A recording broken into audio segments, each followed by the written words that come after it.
Olá, pessoal, estamos de volta aqui com o nosso podcast da FAEX Energy. Sejam todos bem-vindos a mais um episódio. E agora estou aqui com o Alcemir, da Hacker. É um prazer tê-lo aqui. Alcemir, seja bem-vindo. É um prazer, muito obrigado. Um bom dia e a todos que estão nos ouvindo hoje também. É um prazer estar aqui com vocês. Obrigada. Eu acho que deve estar sendo até emocionante para você hoje, Alcemir, porque você foi a coordenação da primeira FAEX que nós tivemos no ano passado. Eu imagino a sua coragem, o pioneirismo e tudo que vocês tiveram que enfrentar para colocar a FAEX com um nome tão forte que hoje essa feira tem. Conta um pouco pra gente dessa primeira edição, como foi, e o que você está achando dessa segunda edição aqui também, que teve uma participação muito importante. Emoção é pouco, né? Para falar a verdade, é um momento que ele coroa, é uma comemoração por tudo aquilo que foi planejado quando nasceu a FAEX. Indo bem lá no início, a Associação Comercial e Industrial de Xanxerê sempre teve uma intenção de ter uma feira setorial. E não existia muito claro em qual setor nós poderíamos fazer uma feira aqui em Xanxerê. Temos setores fortes aqui, ligados especialmente ao agronegócio, enfim, mas sempre pairava uma dúvida sobre qual setor fazer uma feira aqui em Xanxerê. E quando pediram a minha opinião, há mais ou menos 4 anos atrás, eu falei, a cidade de Xanxerê ela tem muita força na área de energias. Então eu sugeri, por que não fazermos uma feira setorial na área de energias? Já que aqui nós temos muitas empresas ligadas a esse ramo e que existia na época apenas uma feira a nível nacional pela Abra PCH e então por que não fazer uma feira setorial aqui na região de Xanxerê de energias? E essa sugestão ela foi acatada pela diretoria da ASICS na época e foi começado a gestão de um plano para fazer essa feira.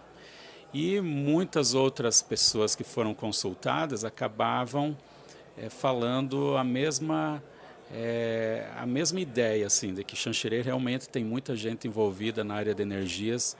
E foi aí que nasceu. Aí nasceu de uma ideia, de uma sugestão e de uma vontade também da associação em ter uma feira setorial.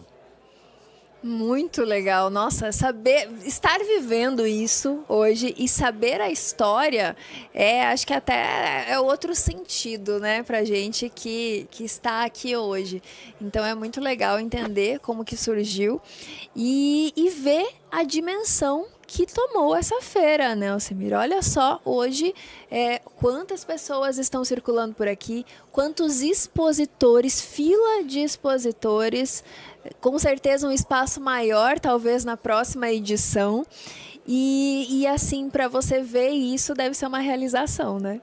Com certeza, já é pequeno para um evento dessa magnitude, nós já precisamos sim de uma estrutura maior. Alguns princípios eles foram prezados. Aqui temos, especialmente no local onde estamos, um conforto muito grande, é um lugar muito bom e eu acho que combina com o setor das energias renováveis, que exigem esse refino, esse cuidado com os pequenos detalhes, mas estamos em busca sim de um lugar à altura do evento, para que a gente possa expandir e aumentar com a qualidade que nós temos hoje, mas aumentar a quantidade de expositores, porque a fila está grande, ficou muita gente de fora. Olha só que bacana, isso é o reconhecimento aí pelo trabalho que vocês desempenharam para montar tudo isso, para fazer tudo isso acontecer. Então, parabéns novamente. E agora eu queria que você contasse um pouquinho sobre a Hacker. Afinal, se a gente fala de energia aqui no nosso município, a referência, acho que a maior referência que nós temos, a mais antiga, a mais tradicional e a que tem um reconhecimento até internacional, né, Alcemir? Porque vocês exportam também turbinas, geradores. Então, queria que você contasse um pouquinho sobre a Hacker Industrial para a gente e sobre todas as gerações aí que antecederam até chegar à sua. A Hacker, ela nasceu de uma necessidade muito primitiva de ter energia. Isso lá nos anos 50, já fazem então quase 80 anos, desde que o Carlos Hacker, meu avô, fez a primeira turbina. E na época, então, era necessário produzir movimento para serrarias, movimento para os moinhos de trigo. Algo precisava girar as pedras, as serras, enfim. E isso, então, fazia com que as serrarias fossem instaladas ao longo de córregos, onde já podiam ser instaladas rodas d'água, ou moinhos também. E meu avô, ele começou a produzir as turbinas, porque elas são mais eficientes do que as rodas d'água. E então ele construía turbinas para movimentar as serrarias, e ele construía as serrarias também, os moinhos. Era um turnkey das antigas, era chave na mão. Então ele construía um moinho com as pedras, com toda a estrutura do próprio galpão ali do moinho, e também a turbina que já fazia o movimento. Algo muito interessante que hoje já não é mais visto, mas a transmissão desde a turbina até o moinho, ela era feita diretamente por coreias. Então, aquelas construções antigas, você não tinha motor elétrico. Era uma turbina que recebia o movimento da água e ia transmitindo por coreias, polias e eixos até chegar lá onde você estava precisando do movimento. Então ele construía todo esse aparato para fazer funcionar essas estruturas. Uau. A partir do momento em que surgiram os motores elétricos, propriamente dito, eles se tornaram comuns, e a transmissão de energia começou a se tornar uma realidade. Então não era mais necessário fazer a transmissão por coreias. Era apenas colocava-se um gerador, gerava energia e transmitia essa energia para mais longe através de fios, que aí se tornou algo muito simples. Então esse foi o ponto em que as turbinas começaram a ser usadas para produção de energia mesmo. E aí meu avô, ele já não fazia mais os moinhos nem as serrarias, porque o carro-chefe da sua empresa eram as turbinas, pois elas eram requisitadas para alimentação de casas, iluminação de postes, especialmente ele conta, na época, algo muito usado eram as geladeiras. Era um artigo de luxo na década de 60. Então, quem tinha uma geladeira era alguém que era muito rico. Então, e uma geladeira consumia muita energia. Imagina só que o rendimento de uma geladeira da época era muito baixo. Então, era muita energia para produzir um pouco de refrigeração apenas. Enfim, produzindo esse tipo de equipamento, ele se manteve no mercado das turbinas. A partir do momento em que o Brasil se organizou como uma potência energética e começaram os grandes investimentos em produção de energia, a Hacker já estava consolidada no mercado, ela já sabia, já tinha o domínio pleno do produto, e foi então que ela entrou em obras grandes, aí vindo com as PCHs, e então foi caminhando por um caminho que meu avô não imaginava isso tudo quando ele iniciou, certamente não. Mas um passo foi levando a uma direção, e aquela direção foi sendo desenvolvida, e a Hacker se tornou uma referência em turbinas hidráulicas no Brasil. E hoje eu diria até que no mundo a maior tecnologia em termos de hidráulica você vai encontrar com a Hacker, porque ela desenvolveu fortemente o seu time de projeto e desenvolvimento. Então, temos o domínio pleno da tecnologia, e hoje o mercado ele apresenta desafios muito grandes, e a empresa continua precisando se adaptar a esses desafios.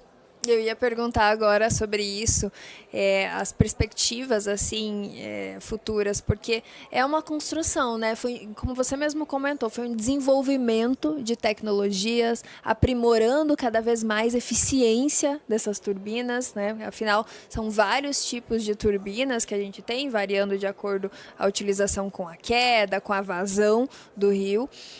Mas o que mais que tem para ser desenvolvido, explorado e aperfeiçoado nesse segmento, Alcemir? Temos desafios grandes que são oportunidades, especialmente na sinergia entre a máquina e a construção civil. É necessário uma concepção civil que também viabilize os empreendimentos, porque a construção, eu diria, sendo bem direto, que a construção civil tradicional ela acaba hoje sendo inviável. Então temos hoje um desafio de tecnologias, tanto de execução civil quanto de projeto civil, que elas possam viabilizar a instalação daquela máquina hidráulica que está ali. É uma pena dizer isso, mas a parte romântica da engenharia ela precisa ser constantemente revista, precisa ser posta à prova, e a gente precisa de um espírito inventivo, para que a gente faça com responsabilidade os projetos, sim, mas pensando que as paredes elas precisam ser diminuídas, a resistência da nossa estrutura civil ela precisa aumentar. Então, eu diria que hoje um turbineiro, por exemplo, como eu, não posso apenas produzir a máquina. Eu preciso já me envolver com tudo aquilo que está ao redor da máquina. E hoje o contexto, especialmente dos projetos que eles estão engavetados, as máquinas elas até estão em um valor razoável, a parte elétrica também está, mas a gente tem visto uma ascensão muito grande da componente civil. A componente civil ficou muito caro, a gente tem um inflacionamento dos insumos e da mão de obra. Então a gente precisa fazer equipamentos que exijam menos obra civil.